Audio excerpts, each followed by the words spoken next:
Assalamualaikum warahmatullahi wabarakatuh. Bismillahirrahmanirrahim. Alhamdulillahilladzi hadana lihada wa ma kunna linahtadiya laula an hadanallah. Wassalatu wassalamu ala rasulillah wa ala alihi wa mawala. La khawla wa la quwata illa billah. Rabbi sahli sadri wa yasirli amri wahlul uhdatam lisani yafqahu qawli. Amma ba'du. Yang kami hormati ibu-ibu pimpinan daerah Aisyah Kota Malang, ibu-ibu semua yang telah bergabung pada sore hari ini. Patutlah kiranya kita memanjatkan rasa syukur kehadirat Allah Subhanahu wa Ta'ala yang telah melimpahkan rahmat, taufik, serta hidayahnya kepada kita semua, yaitu berupa kebahagiaan, kesehatan, dan kesempatan. Kedua, semoga selawat tetap tercurahkan ke hadapan Nabi besar Muhammad SAW yang telah memberikan petunjuk suri teladan menuju ridha Allah. Dan yang ketiga, jazakumullah khairan kasiran kepada pimpinan daerah Aisyah Kota Malang, khususnya Majelis Tabligh yang telah memberi tugas kepada saya untuk membahas pada sore hari ini. Kali ini saya mendapat tugas untuk membahas isi kandungan Al-Quran dan fungsi Al-Quran. Isi ajaran Al-Quran pada hakikatnya mengandung 5 prinsip. Sebab tujuan pokok diturunkan Al-Quran kepada Nabi Muhammad untuk diteruskan kepada umat manusia adalah untuk menyampaikan 5 prinsip yang terdapat dalam Al-Quran. 5 prinsip itu ialah 1. Prinsip tauhid, 2. Prinsip janji dan ancaman Allah, 3. Prinsip ibadah, 4. Prinsip jalan dan cara mencapai kebahagiaan, 5. Prinsip atau cerita-cerita sejarah-sejarah umat manusia sebelum Nabi Muhammad. Prinsip tauhid atau doktrin tentang kepercayaan ketuhanan yang Maha Esa. Sekalipun Adam sebagai manusia pertama dan nabi pertama adalah seorang monoteis atau muwahhid atau percaya kepada keesaan Tuhan dan mengajarkan tauhid kepada keturunannya atau umatnya. Namun kenyataannya tidak sedikit manusia keturunannya itu yang menyimpang dari ajaran tauhid. Mereka ada yang menyembah api, matahari, dewa-dewa, dan sebagainya. Untuk meluruskan kepercayaan mereka yang telah menyimpang dari Tuhan itu dan untuk membimbing mereka ke arah yang lurus, yang diridhoi oleh Tuhan, maka diutuslah para nabi atau rasul secara silih berganti, mulai Nabi Adam sampai Nabi Muhammad sebagai nabi penutup, sebagaimana pada surat Al-Ahzab ayat 40. A'udzubillahi minasyaitonirrajim. Makana Muhammadun aba akhadim mirrijalikum walakir rasulallahi wa khataman nabiyyin wa kana Allahu bikulli syai'in alima. Artinya, Muhammad itu bukanlah bapak dari seseorang di antara kamu, tetapi dia adalah utusan Allah dan penutup para nabi, dan Maha Allah, Maha mengetahui sesuatu.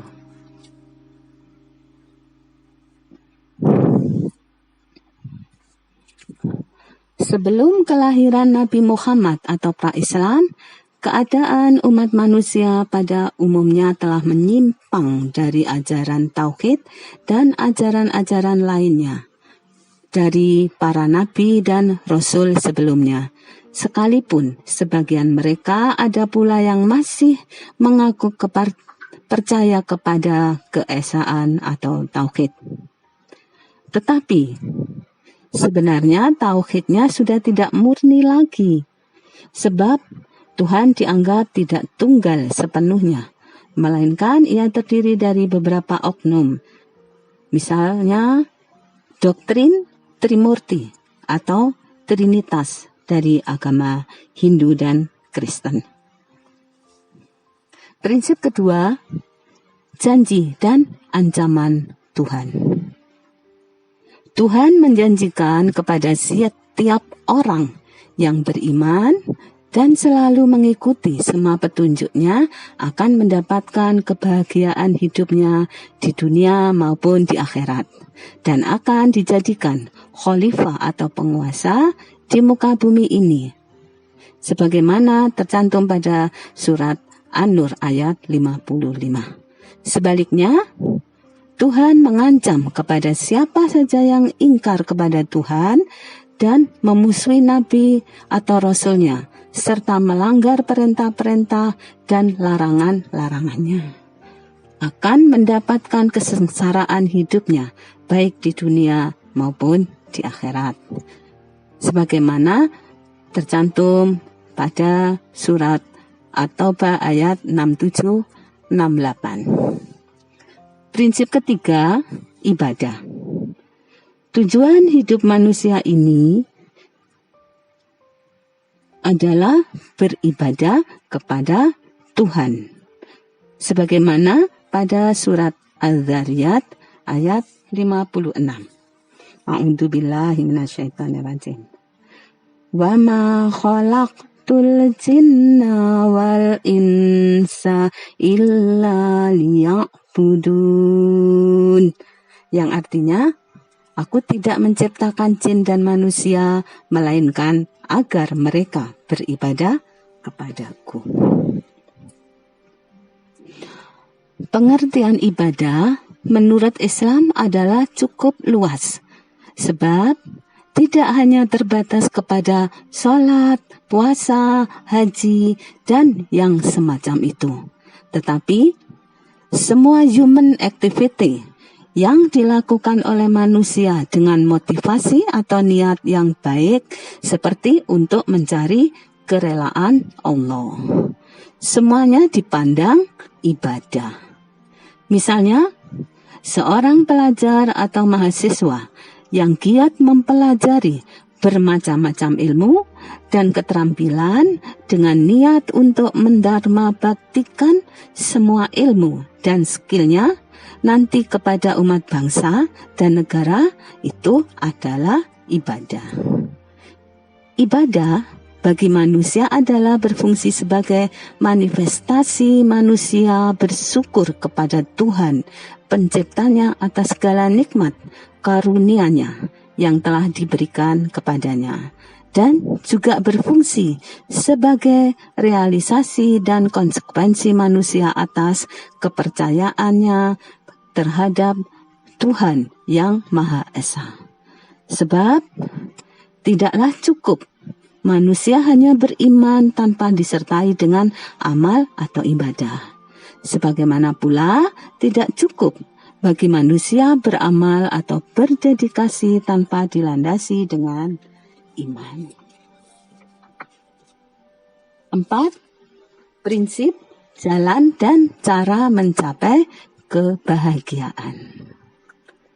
Setiap orang yang beragama pasti bercita-cita ingin mendapatkan kebahagiaan hidupnya, baik di dunia maupun di akhirat. Untuk bisa mencapai cita-citanya itu, Tuhan dalam Al-Quran memberikan petunjuk-petunjuknya bahwa manusia harus menempuh jalan yang lurus, jalan yang diridhoi oleh Allah, dengan cara menghayati dan mematuhi segala aturan agama yang ditetapkan oleh Allah dan Rasul-Nya. Prinsip kelima ialah cerita-cerita atau sejarah-sejarah umat manusia sebelum Nabi Muhammad.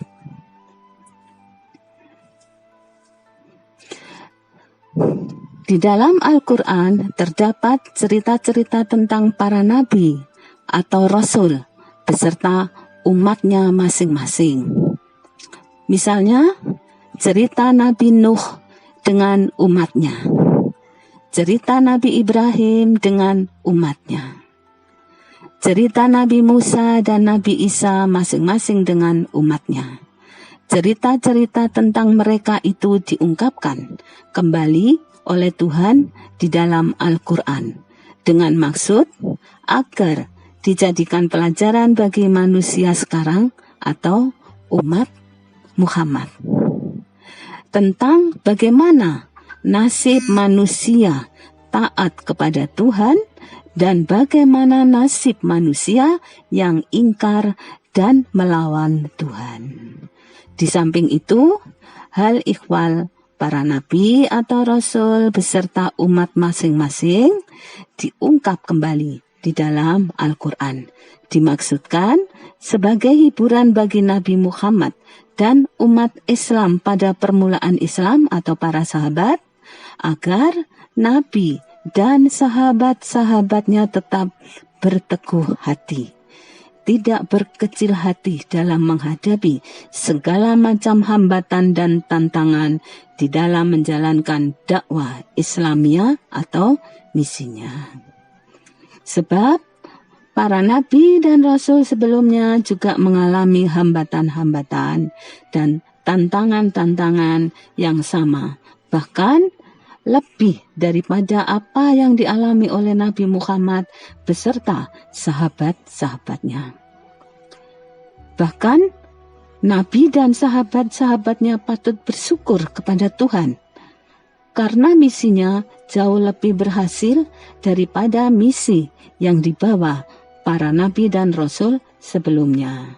Padahal misi yang dibawa oleh Nabi Muhammad itu atau agama Islam tidak hanya ditujukan bangsa Arab saja, melainkan untuk seluruh umat manusia sepanjang masa sampai hari kiamat. Demikian kelima prinsip tersebut di atas atau ajaran tauhid, ibadah dan sebagainya terdapat di dalam Al-Quran secara jelas dan mendetail atau terperinci. Bahkan secara global, kelima prinsip tergambar di dalam surat Al-Fatihah. Itulah sebabnya surat Al-Fatihah itu disebut Ummul Kitab atau induk Al-Quran dan diletakkannya pada permulaan Al-Quran atau surat pertama.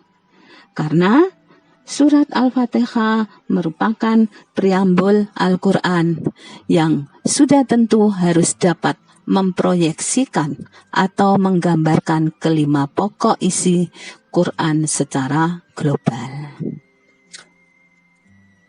Mari kita melihat ayat-ayat yang pada Al-Fatihah yang menunjukkan bahwa benar-benar dapat memproyeksikan kelima prinsip terdapat di Al-Quran tersebut.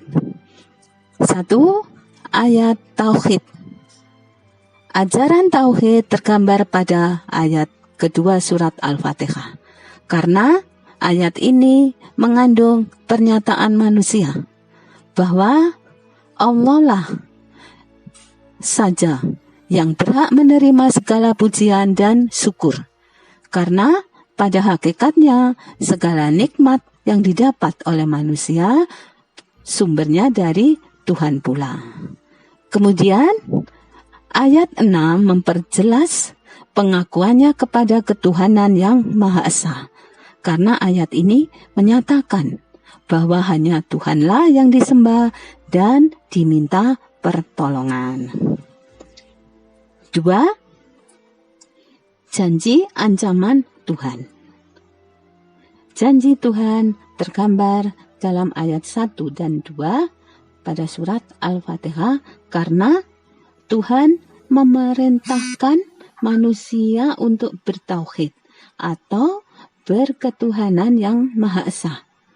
Dan beribadah adalah semata-mata sebagai rahmat Tuhan kepada manusia sendiri. Demi untuk kepentingan dan kemaslahatan. Selanjutnya, ayat 3 mengandung janji dan ancaman Tuhan. Karena ayat ini mengingatkan manusia bahwa Allah adalah yang berkuasa pada hari pembalasan atau hari kiamat nanti. Baik memberi pahala kepada orang yang beramal baik maupun memberikan hukuman atau siksaan kepada orang yang berbuat jelek. Ketiga, ibadah. Terdapat pada ayat 4 surat Al-Fatihah. Keempat, jalan dan cara mencapai kebahagiaan hidup. Tergambar pada ayat 5. Karena ayat ini mengingatkan manusia agar menempuh jalan yang lurus, yang diridhoi oleh Tuhan untuk mencapai kebahagiaan hidupnya di dunia dan di akhirat. 5. Berita-berita dan cerita-cerita tentang hal umat dahulu sebelum Nabi Muhammad. Terdapat pada ayat 7. Karena ayat ini mengingatkan umat manusia tentang adanya dua macam kelompok manusia, yaitu kelompok satu ialah orang-orang yang mendapat nikmat dan rahmat Tuhan karena mereka beragama dan taat serta konsekuen terhadap ajaran agamanya. Kelompok dua ialah orang-orang yang mendapat murka atau kutuk dari Tuhan dan orang-orang yang sesat karena mereka menyeleweng atau menentang ajaran Tuhan. Demikian penjelasan tentang bahasan Al-Quran ditinjau dari prinsipnya. Selanjutnya adalah kita bahas tentang fungsi Al-Quran. Al-Quran mempunyai beberapa fungsi, di antaranya yang terpenting adalah 1. Sebagai mukjizat Nabi Muhammad untuk membuktikan bahwa Nabi Muhammad adalah Nabi dan Rasul Tuhan dan bahwa Al-Quran adalah firman Tuhan, bukan ucapan atau ciptaan Nabi Muhammad sendiri. Setiap Nabi atau Rasul diberi mukjizat oleh Tuhan sebagai senjata untuk menunjang suksesnya misi yang dibawanya. Dan Al-Quran adalah merupakan mukjizat yang terbesar yang pernah diberikan oleh Tuhan kepada seluruh Nabi dan Rasul-Nya. Sebab kemukjizatan Al-Quran tidak bisa ditiru atau ditandingi oleh siapapun. Ini berlaku sepanjang masa dan untuk seluruh umat manusia. Di dalam Al-Quran surat Al-Baqarah ayat 23. A'udzubillahi minasyaitonirrajim. Wa in kuntum fi raibim mimma nazzalna ala abdina fa'tu bisuratim min mislihi wada'u suhada'akum min dunillahi in kuntum shodiqin, yang artinya, dan jika kamu tetap dalam keraguan tentang Al-Quran yang kami wahyukan kepada hamba kami atau Muhammad, Buatlah satu surat saja yang semisal Al-Quran itu, dan ajaklah penolong-penolongmu selain Allah, jika kamu orang-orang yang benar.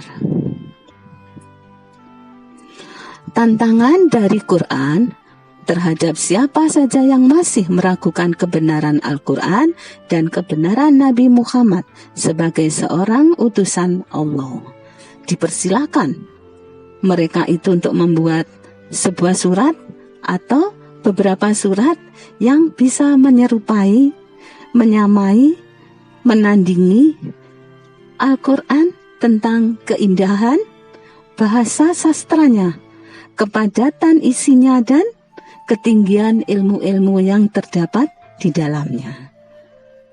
Kebenaran ungkapan-ungkapannya dan ketepatan berita-beritanya sesuai dengan kenyataan dan fakta-fakta sejarah.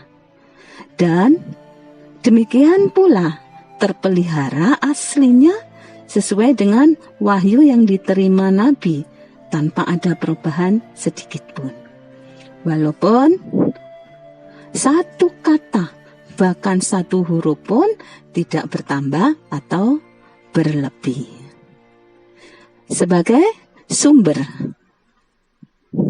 yaitu kedua, Al-Quran sebagai sumber segala macam aturan tentang hukum, sosial ekonomi, kebudayaan, pendidikan, moral, dan sebagainya, yang harus dijadikan way of life bagi seluruh umat manusia untuk memecahkan persoalan-persoalan yang dihadapinya. Ketiga, fungsi sebagai hakim yang diberi kewenangan oleh Tuhan memberikan keputusan terakhir mengenai beberapa masalah yang diperselisihkan di kalangan pemimpin-pemimpin agama dari bermacam-macam agama, dan sekaligus sebagai korektor yang mengoreksi kepercayaan-kepercayaan atau pandangan-pandangan atau anggapan-anggapan yang salah di kalangan umat beragama, termasuk kepercayaan-kepercayaan atau anggapan-anggapan yang salah yang terdapat di dalam Bible atau kitab lain yang dipandang suci oleh para pemeluknya. Ajaran-ajaran atau anggapan-anggapan dari agama-agama lain yang salah dan kemudian dikoreksi Al-Quran antara lain sebagai berikut. 1. Ajaran Trinitas dalam Bible. Kedua, kepercayaan bangsa Arab pada pra-Islam bahwa Tuhan itu mempunyai anak-anak perempuan, ialah para malaikat, yang tercantum pada surat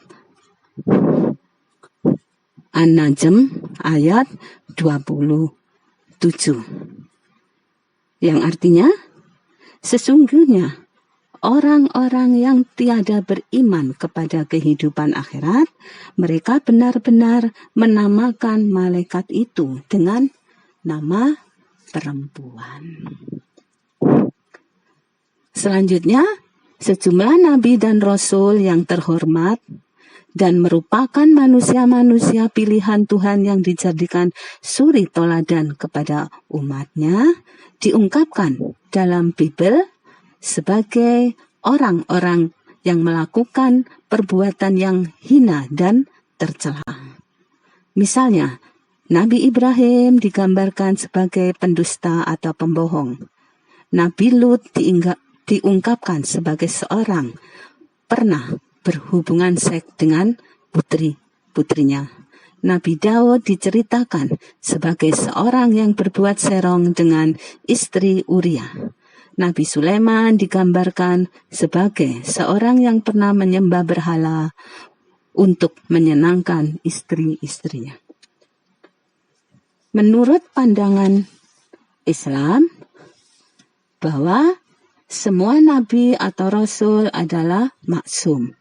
Artinya mereka pasti terhindar dan terpelihara dari melakukan perbuatan-perbuatan yang hina dan tercela, seperti berdusta, berzina, dan menyembah berhala.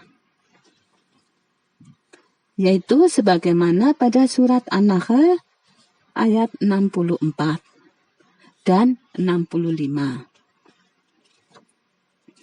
Yang artinya, dan kami tidak menurunkan kepadamu Alkitab atau Al-Quran ini, melainkan agar kamu dapat menjelaskan kepada mereka apa yang mereka perselisihkan itu, dan menjadi petunjuk dan rahmat bagi yang beriman.